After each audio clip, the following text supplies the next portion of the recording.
A couple of years ago, I'm sitting in a folding chair in the back of a warehouse in the middle of a Tuesday, watching a founder read a sales report off his phone. His ads were working. That was the problem. He had spent 8 months and a real chunk of money getting his cost per lead down. The leads, they were coming in. The phone, it was ringing. And he looked like a man who had just been handed a bigger problem than the one he started with. The leads were landing in operation that could not catch them. The intake form went into an inbox nobody owned. The follow-up happened when somebody happened to remember. Half the demand he had paid for slipped back out of the bottom of the business before everyone got it back. He did not have a marketing problem. The demand was real. His business simply could not handle it. And here's the part that stuck with me. He had already hired help, a good marketing person, capable operations person, each one doing their own job well. The money was still leaking because the leak was not inside either one of their jobs. It was the space between them. Hi, my name's Camper Bull, and I'm a Fractional COO and the founder of Venture Gained. Today, I want to talk to you about the space between marketing and operations. Why it is where most businesses between $1 and $3 million are quietly losing money, and what the research on creative breakthroughs has to say about that. There's a study I think constantly about in 2013. A Northwestern psychologist named Brian Uzu and his colleagues published a paper in the Journal of Science called Atypical Combinations and Scientific Impact. That's a mouthful. And they looked at 18 million scientific papers because they wanted to know what separated the papers that changed the field from the ones nobody ever cited. What they found is almost funny in how simple it is. The highest impact papers were mostly conventional, built on the normal expected knowledge of a field, but every one of them carried a small injection, something unusual, one unexpected idea imported from a field next door. Breakthroughs are not built from exotic parts. They're built from ordinary parts plus one piece, carried from another fence or another area. Uzu described it as an import-export business of ideas. You need enough conventional knowledge to be credible. Then the spark, the thing that turns competent into remarkable, comes from importing something from somewhere else. Now, hold that next to a business doing $2 million a year. The conventional knowledge is the two functions everyone already runs. Marketing brings in the demand, operation delivers the thing. Both are necessary. Neither one, run on its own, is where the breakthrough lives.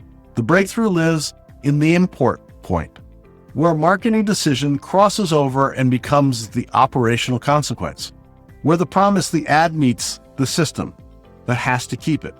I sit across from the table of founders, and the ones who are stuck at this size almost never stuck because their marketing is bad or their operations is sloppy. They're stuck because nobody is sitting at the border watching what happens when one becomes the other. At $1 to $5 million, marketing and operations are not two departments. They're two ends of the same leap. But Camper, you might say, I already have people for this. I have someone who owns the marketing and someone who owns the operation, and they're both good at their jobs. And yeah, I believe you. And that's exactly the trap. Two people, each excellent in their own lane, each measured on their own lane, will each optimize for their own lane. Your marketing lead will get you more leads. Your operations lead will deliver smoother. Both will hit their numbers, and money will still slip through the gap between the two sets of numbers because the gap is nobody's job. Think about Frances Arnold, who won the 2018 Nobel Prize in Chemistry. She started out as an engineer. Plenty of people told her she was in the wrong field. Her biggest discoveries came from taking methods she knew from engineering and carrying them across into biology. The breakthrough was not sitting in either field. It was the act of moving between them. And that's the move. Someone has to own the crossing. It's the honest reason I do not introduce myself only as a fractional CMO or COO. A solid fractional CMO is excellent at marketing. A solid fractional COO is excellent at operations. The reason your numbers are flat is the gap between them. The gap is the seat I sit in. When I take a seat in a business, the first thing I do is not look at the campaigns or the org chart. I walk a path a single customer takes from the moment the ad catches them to the moment the work is delivered and paid for. And I find every place where a marketing decision quietly created an operational problem that nobody connected back to its source. That founder in the warehouse, the one whose ads were working, we never touched his ads. We spent the first month rebuilding the 10 feet between marketing and his delivery. Same ad spend, the leads stopped leaking. So here is what I want you to take from this. 1, the breakthrough is not the marketing and it's not the operations. It's the seeing where one becomes the other. 2, good specialists will each win their own lane and still leak money in the space between, because that space is nobody's job. And 3, the fix starts by walking the one customer path, end to end, and finding where the marketing decision became an operational problem. And here's the specific thing to do this week. Pick one customer who came through your marketing in the last month and trace their entire path on one page, from first click to final payment. Mark every handoff. I made a worksheet for exactly this. It's called the SEAM audit, and it walks you through the handoff most owners never met. The link is in the description. Then comment below with one handoff where you think your business leaked the most.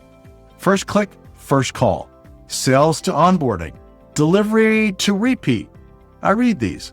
And if you run a business between 1 and 3 million and you want to do this kind of operational work alongside founders in your seat, the link to the Venture Gain community is down there too. Walk the seam. That's where the money is. I look forward to talking to you soon. Thanks for tuning into today's episode on the Strategy Session, where we take your business from stuck to unstoppable. Here's another video I think you'd enjoy. If you found these insights valuable, remember to hit the like button, subscribe to our channel, and ring the bell for notifications on our latest videos. Remember, you're not just marketing, you're making history with Venture Gained.